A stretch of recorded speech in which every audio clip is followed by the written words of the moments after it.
छत्तीसगढ़ के बीजा घाट के अंतर्गत आने वाले बेमतेरा इलाके में 16 जनवरी साल 2022 की एक सुबह लगभग 6 बजे एक व्यक्ति अपने घर से बाहर निकलता है। अचानक उस पर 3 लोग हमला कर देते हैं। वो किसी तरह चीखता चिल्लाता हुआ वापस अपने घर की तरफ आता है। वो अपने घर में आकर छुप जाता है, फिर अपने घर के लोगों से बोलता है कि मुझ पर हमला हो गया है, आप सभी अपनी अपनी जान बचाओ। घर में उसके माता पिता और उसकी बहन मौजूद थी। वो सभी हैरान हो जाते हैं। उसके चीखने चिल्लाने की वजह से आसपास के लोग अलर्ट मोड पर आ जाते हैं। पुलिस को भी फोन कर दिया जाता है, लेकिन इसी बीच पुलिस के पहुंचने से पहले उस पर हमला करने वाले वहां से भाग जाते हैं। छत्तीसगढ़ का ये परिवार डरा सहमा किसी तरह अपनी जान बचाने पर मजबूर है। आखिर क्यों? जिंदगी इन लोगों के साथ कौन सा खेल खेल रही है, जानेंगे आज के इस वीडियो में। आप बने रहिए हमारे साथ बिल्कुल आखिर तक। इस घटना से परिवार की बेटी ये समझ जाती है कि उसके भाई पर यह हमला उसके पति के भेजे हुए किराए के गुंडों ने किया है। पुलिस मामले की तफ्तीश में लग जाती है और पुलिस की इंक्वायरी में जो कहानी सामने आती है वो समाज में मौजूद सफेद पोश भेड़ियों की एक नई करतूत को सामने लाती है। साल 2019 में 45 साल का एक आदमी एक मैट्रिमोनियल साइट पर अपनी प्रोफाइल को अपडेट करता है, जिसमें अपनी डेट ऑफ बर्थ 1974 के बजाय 1985 बताता है। अपने आप को शराब और नशे से दूर रहने वाला एक पेशेवर बिल्डर बताता है।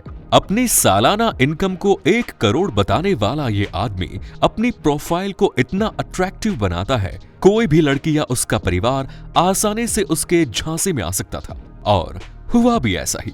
सरकारी स्कूल में बतौर शिक्षिका काम करने वाली लता उसके इस झांसे में आ गई। लता फेसबुक के जरिए इस व्यक्ति को रिक्वेस्ट भेज देती है और इसकी फ्रेंड रिक्वेस्ट को एक्सेप्ट कर लेता है वो। इसके बाद दोनों एक दूसरे से सोशल मीडिया के जरिए कनेक्टेड रहते हैं। आगे चलकर दोनों में नजदीकियां बढ़ती है और बात शादी तक पहुंच जाती है। छत्तीसगढ़ के रायपुर में 24 अक्टूबर साल 2019 में इन दोनों की धूमधाम से शादी हो जाती है। मगर इस शादी में हैरानी की बात यह थी कि लड़की की तरफ से उसके तमाम रिश्तेदार, माता पिता, भाई सभी लोग शामिल थे, लेकिन लड़के की तरफ से उसके फैमिली से कोई भी व्यक्ति इस शादी में शामिल नहीं होता। लड़का अकेला शादी करने के लिए आता है। जब लड़के से इस बारे में सवाल पूछा जाता है तो वो कहता है कि उसकी इस शादी को लेकर उसके परिवार वाले नाराज हैं और वो अपने परिवार वालों की नाराजगी को एक तरफ रखकर लता से शादी कर रहा है। लड़की और उसके परिवार वाले लड़के की इस बात पर 100% भरोसा कर लेते हैं। शायद यही उनकी पहली गलती थी कि उन्होंने शादी से पहले लड़के और उसके परिवार वाले के बारे में कोई भी छानबीन नहीं की, और वो केवल इसलिए क्योंकि लड़के ने अपनी सालाना कमाई 1 करोड़ बताई। साथ ही लड़के ने लड़की और उसके परिवार वालों से ये प्रॉमिस किया था कि शादी के बाद जब ये दोनों एक साथ रहने लगेंगे तो उसके परिवार वाले मान जाएंगे और इनके इस रिलेशन को एक्सेप्ट कर लेंगे। शादी के बाद बाकी की रस्में होती है। वो लोग 2 दिन रायपुर में और रुकते हैं। इसके बाद लड़का लड़की को लेकर मध्य प्रदेश के इंदौर शहर में आ जाता है। इस लड़के का नाम राजेश विश्वकर्मा था, जो अपनी पत्नी के साथ इंदौर में 15 दिन होटल में बिताता है। लता की जिंदगी के ये सबसे खूबसूरत दिन थे।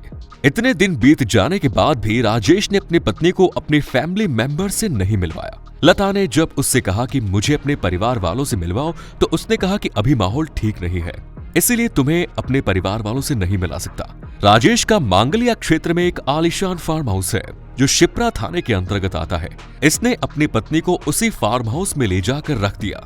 इस फार्म हाउस में जिंदगी की जरूरतों से बढ़कर इच्छाओं को पूरी करने वाली हर लग्जूरियस चीज मौजूद थी। इस फार्म हाउस में नर्म मुलायम बिस्तर, महंगी महंगी गाड़ियां, सजावट के महंगे और बहुत ही खूबसूरत आइटम मौजूद थे। जिंदगी के आने वाले 15 दिन लता ने इसी फार्म हाउस में बिताए, जो उसके लिए किसी सपने की तरह थे। लता ने जब इस फार्म हाउस में प्रवेश किया तो यहाँ के नौकर ने उसका स्वागत किया। ऐसा लगता था जैसे उसकी जिंदगी का सबसे बड़ा सपना पूरा हो गया है। लेकिन इसी फार्म हाउस में राजेश का एक ऐसा चेहरा सामने आया जिसकी कल्पना लता ने कभी नहीं की। राजेश ने अपने फार्म हाउस में एक बड़ी सी स्क्रीन लगा रखी थी जिस पर वो ब्लू फिल्में देखा करता था और अपनी पत्नी लता को भी दिखाया करता था। पॉर्न फिल्मों में दिखाए जाने वाले सभी दृश्यों को वो अपनी पत्नी के साथ परफॉर्म करने की जिद किया करता था। लता ने शुरू में तो मना किया, लेकिन इसके बाद वो इन तमाम चीजों के लिए राजी हो गई। शायद उसके पास इसके अलावा और कोई ऑप्शन नहीं था। आगे चलकर राजेश लता के साथ अननेचुरल सेक्स करने लगा, लेकिन इसके बाद राजेश ने लता के साथ हैवानियत की जो हदें पार की, उसने लता को बुरी तरह तोड़ कर रख दिया। इसके बाद एक दिन राजेश का दोस्त विपिन भदौरिया उसके फार्म हाउस पर आता है। दोनों पति पत्नी उसे खाना खिलाते हैं। इसके बाद राजेश अपनी पत्नी से कहता है कि वो उसका डांस देखना चाहता है, और वो भी बिकनी पर। लता को ये मंजूर तो नहीं था, लेकिन फिर उसे हथियार के दम पर मजबूर किया गया, वो तमाम काम करने के लिए जिसे वो करना नहीं चाहती थी। अभी तक तो उसके साथ उसका पति ही अननेचुरल बिहेव करता था, लेकिन आज उसका दोस्त विपिन भदौरिया भी शामिल हो गया। यही लता के जीवन में तरक्की की शुरुआत थी। इसके ठीक अगले दिन राजेश का दूसरा दोस्त विवेक विश्वकर्मा आता है। इसके अगले दिन अनिकेश बघेल। इसके बाद तो लगातार दोस्तों का आना शुरू हो जाता है। अब एक साथ कई दोस्त मिलकर वहां पहुंचते हैं, जो बड़ी सी स्क्रीन में एक साथ ब्लू फिल्में देखते हैं, और फिर लता के साथ ग्रुप में वो हरकतें किया करते थे जो वो टीवी की स्क्रीन पर देखा करते थे। हैवानियत की हद तो तब पार हो गई जब उन्होंने लता के शरीर को सिगरेट से जलाना शुरू कर दिया। उसके शरीर का शायद ही ऐसा कोई अंग बचा होगा जहां सिगरेट से जलाए जाने के निशान ना हो। इसके फार्म हाउस पर जो नौकर था, उस नौकर को राजेश ने कहकर रखा था कि लता जब भी अपने कमरे में रहे, इसके शरीर पर कोई कपड़ा ना रहे। उसे न्यूड इसलिए रखा जाता था ताकि वो यहाँ से भागने की कोशिश ना कर सके। फार्म हाउस का पूरा प्रीमाइसेस सीसीटीवी कैमरे से लैस था, और ये सीसीटीवी कैमरे राजेश के मोबाइल पर ऑनलाइन खुलते थे, जिससे वो पूरे फार्म हाउस में लता की हर एक्टिविटी पर नजर रख सकता था। अब राजेश के दोस्तों की संख्या बढ़ती है। पहले 3-4 दोस्त एक साथ मिलकर लता के साथ संबंध बनाते थे। लता के साथ जो भी कुछ हो रहा था, ये लोग बाकायदा उसकी वीडियोग्राफी करते थे और उसके वीडियोस को मोबाइल पर अपलोड कर देते थे। पर अब इनकी संख्या 10-15 से 20 हो गई। लता की सहन शक्ति जवाब दे गई, पर उसके पास वहां से बचने का कोई उपाय नहीं था। लता के परिवार वालों से हथियार के दम पर उसकी बात कराई जाती थी। इस बातचीत के दौरान वो केवल हालचाल देने के तक की बात करती थी। लता रोकर गिड़गिड़ाकर उन लोगों से भीख मांगती थी कि उसे वहां से जाने दिया जाए। राजेश विश्वकर्मा पर उसका कोई असर नहीं होता।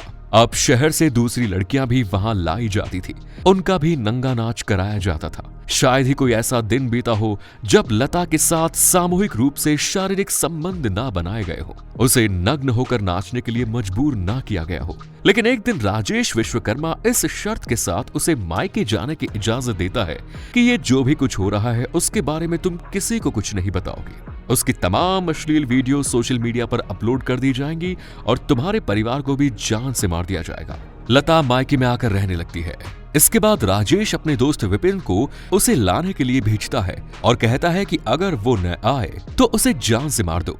विपिन उसके भाई पर हमला करता है। इसके बाद बात पुलिस तक पहुंचती है और पुलिस बलात्कार के साथ साथ 376 2G, 376 2N, 377, 594, 206 के साथ साथ आर्म्स एक्ट की धाराओं में मामला दर्ज करती है। राजेश, विपिन, अंकेश और विवेक, इन चारों आरोपियों को गिरफ्तार किया जाता है। फिलहाल ये सभी जेल में हैं। पुलिस के एसपी और जिले के डीएम इसके फार्म हाउस की जांच करते हैं, जो कि अवैध निकलता है। उसे बुलडोजर के जरिए गिरा दिया जाता है। इतना ही नहीं, मोबाइल और फार्म हाउस की तलाशी में वो हर चीज मिलती है जो दुनिया में कामुक विकृतियों को पूरा करती है।